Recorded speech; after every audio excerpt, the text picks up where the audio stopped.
நான் வந்து Lewis silent துப்பிஸை பற்றி படிக்கிறேன்டா.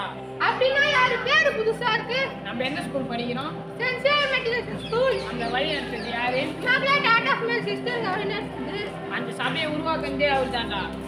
ஓ அப்படியா? எனக்கு கொஞ்சம் சொல்லலாம். இவரோட வரலாற்று ஸ்டோரி வந்து எனக்கு ரொம்ப இன்ட்ரெஸ்டா இருக்கு. வா நானும் உங்களுக்கு சொல்லித்தரேன். கிறிஸ்து இயேசுவின் மணவாட்டியாம் திரு அவையின் ஓர் அங்கமாக அணிகலனாக திகழும் புதுவை மரியன்னையின் தூய இதய பிரான்சிஸ்குவின் சகோதரிகள் சபை எனும் ஆலமரத்தை பூமி தாயின் மடியில் விதைத்தவர் இறை உன்னதர் இறை ஊழியர் லூயிஸ் சவீனியன் துப்பியடிகளார். சபையை துவங்க ஆரம்பகால உறுப்பினர்களை சேர்க்க சபை வளர ஆணிவேராகவும் அடித்தளமாகவும் இருந்தவர் இறை ஊழியர் லூயிஸ் சவீனியன் துப்பியடிகளார்.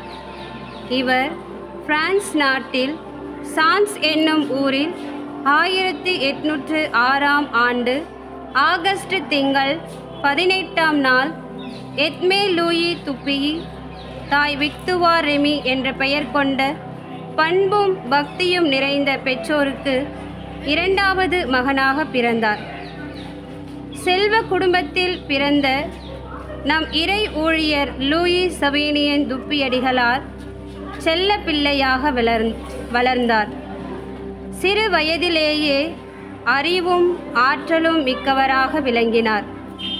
பள்ளியில் கட்டுரை மொழிபெயர்ப்பு, ஞாபக சக்தி, கையெழுத்து என்று அனைத்து போட்டிகளிலும் முதல் மாணவனாக திகழ்ந்தார். பிறகு இறை உணர்வும் தியாகமும் சேவை மனைப்பான்மையும் நிறைந்த அவர் சான்ஸ் மறைமாவட்டத்து குருத்துவ கல்லூரியில் சேர பெற்றோரின் அனுமதியை நாடினார். அம்மா அம்மா நான் ஃபாதரா போறேமா. விருப்பம் தப்பே விருப்பம். நீ கடவுளுக்கு பணி செய்ய போறது எனக்கு ரொம்ப சந்தோஷமா இருக்குப்பா. சந்தோஷமா போயிட்டு வா. பிறகு துறவற வாழ்வின் நெறிமுறைகளை விரும்பி கற்று தேர்ந்தார் நம் தந்தை. நன்னடத்தை, அறிவுத்திறன் ஆகியவற்றில் சிறந்து விளங்கிய நம் தந்தை 25/4/1829 அன்று தனது 23வது வயதில் குருப்பட்டம் பெற்றார். புனித வின்சென்ட் தே பால் ஏழை எளிய மக்களுக்காக ஆற்றிய பணிவாழ்வும் அவர் சபை குருக்கள் அயல்நாடு சென்று மறைப்பணி செய்வதை அறிந்த நம் தந்தையின் உள்ளம் புனித வின்சென்ட் தே பால் மீது பற்று கொண்டது. இறை தூண்டுதலும் கிடைக்க பெற்றார். இதை குறித்து ஆயர் அவர்களிடம் சென்று தான் மறைப்பணி செய்ய அயல்நாடு செல்ல விரும்புவதாக உத்தரவு கேட்க செல்கிறார்.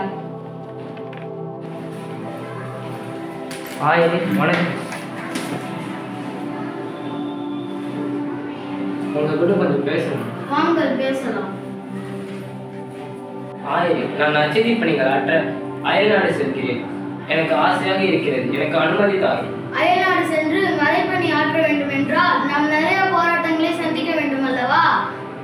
ஏன் நம் உயிரை கூட கொடுக்க நேரிடும். அது மட்டும் இல்லாமல் தங்களுக்கு உடல்நிலை சரியில்லை. இப்பொழுதைக்கு வேண்டாம், சென்று வாருங்கள். என்னால் முடியும் ஆயரே, எனக்கு அனுமதி கொடுங்கள். பிறகு பார்த்துக் கொள்ளலாம். நம் தந்தையின் உடல்நலக் குறைவை காரணமாக வைத்து ஆயர் அவர்கள் அயல்நாடு செல்ல அனுமதிக்கவில்லை.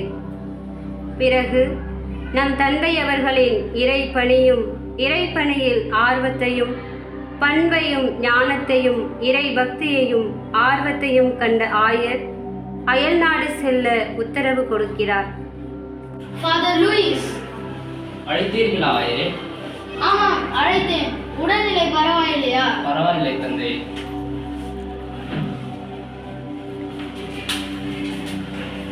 உங்களை அயல்நாடு அனுப்புவதற்காக நான் முடிவு செய்துள்ளேன். உடனடியாக இந்தியாவிற்கு கிளம்ப தயாராகுங்கள். தேவையான பொருட்களை எடுத்து செல்லுங்கள். கடலில் பயணம் மேற்கொள்ளுங்கள். கடவுள் ஆசீர் உங்களோடு இருப்பதாக. சென்று வாருங்கள். நன்றி தந்தை, நான் இப்பொழுதே செல்கிறேன். ஆயரின் உத்தரவின்படி கடற்பயணம் மேற்கொண்ட நம் தந்தை 9/4/1832 அன்று நம் புதுவை மண்ணில் காலடி எடுத்து வைக்கிறார்.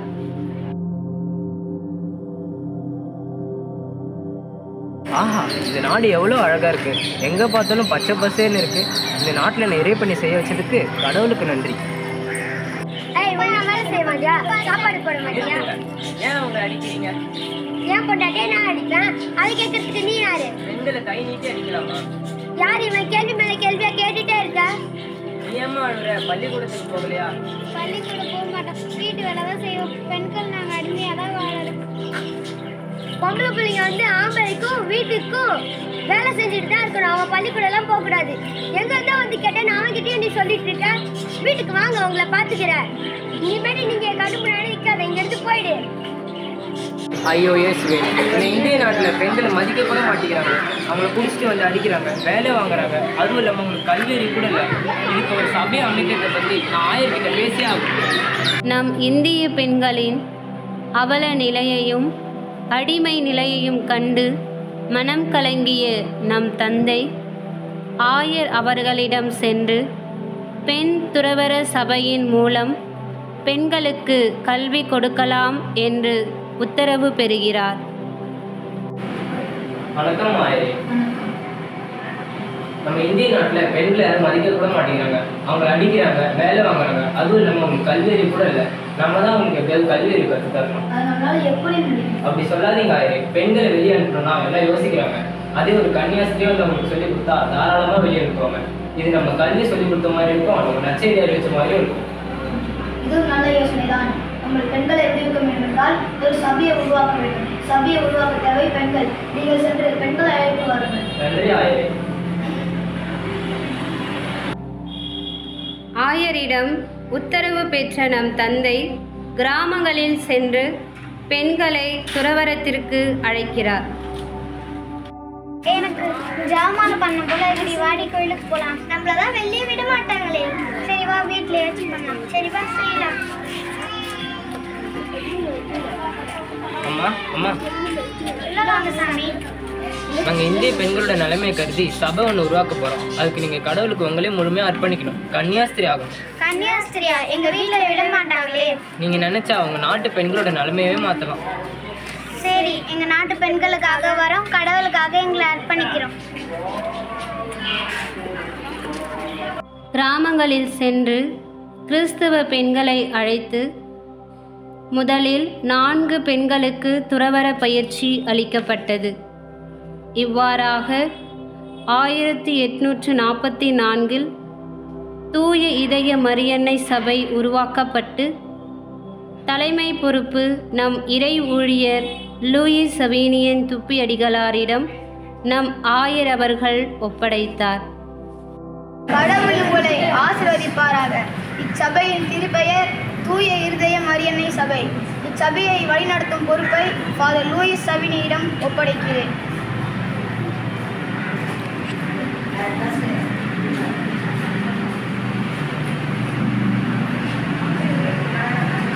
கை வலிக்குதா? எனக்கும் தாண்டி மரியா. எத்தனை நாளைக்கு தான் நம்ம இதே மாதிரி துணியோ பாத்திரமோ தேய்ச்சிக்கிட்டே இருக்கிறது? இதுக்கு ஒரு முடிவு தலைமை இல்லையா? எனக்கு பள்ளிக்கூடம் போகணும் போல இருக்குது. ஐயோ, இது நம்ம அப்பா காதில் விழுந்தா நம்மள கொன்னே போட்டுருவாரு. என்ன பண்றது? கொல்லா போடுறது நம்ம பாவம் தான். பாப்பா பாப்பா தோஸ்தரம், என் கூட பள்ளிக்கூடம் வரீங்களா? உங்களுக்கு நான் படிக்க சொல்லித்தரேன். எங்கள் வீட்டில் விட மாட்டாங்க சிஸ்டர். எங்கள் அப்பா கிட்ட கேளுங்க. நான் உங்கள் அப்பா கிட்ட பேசுகிறேன். ஏன்னா பொம்பளை பிள்ளைய பள்ளிக்கூடம் படுத்தா இது ஊருக்கு செஞ்சா எங்களுக்கு தான் அசிங்கம். நான் அனுப்ப மாட்டேன். கன்னியாஸ்திரி எங்களை நம்பி அனுப்புங்க. அவங்க நல்லா படிப்பாங்க. பொம்பளை பிள்ளைங்க வாழ்க்கையில் முன்னேறுவாங்க. சரி, நீங்க ஏதோ சொல்றீங்கன்றதுனால நான் அனுப்புறேன். ரொம்ப சந்தோஷம். வாங்க என் கூட. அப்பா பள்ளிக்கூடம் அனுப்பிடுறாரு. இவ்வாறாக நம் சபை அருட்சகோதரிகள் பெண் பிள்ளைகளை அழைத்து வந்து நம் நிறுவனர் தந்தையோடு இணைந்து கல்வியை கற்றுக் கொடுத்தனர். நாளுக்கு நாள் மருத்துவ பணி, சமூக பணி, நற்செய்தி பணி என்று இறைப்பணியை ஆற்றி வந்தார்கள். இறுதியாக இறை பராமரிப்பில் நம் சபையை ஒப்படைத்துவிட்டு 1874 உடல் நலம் குறைவின் காரணமாக நம் தந்தை இறையடி சேர்ந்தார்.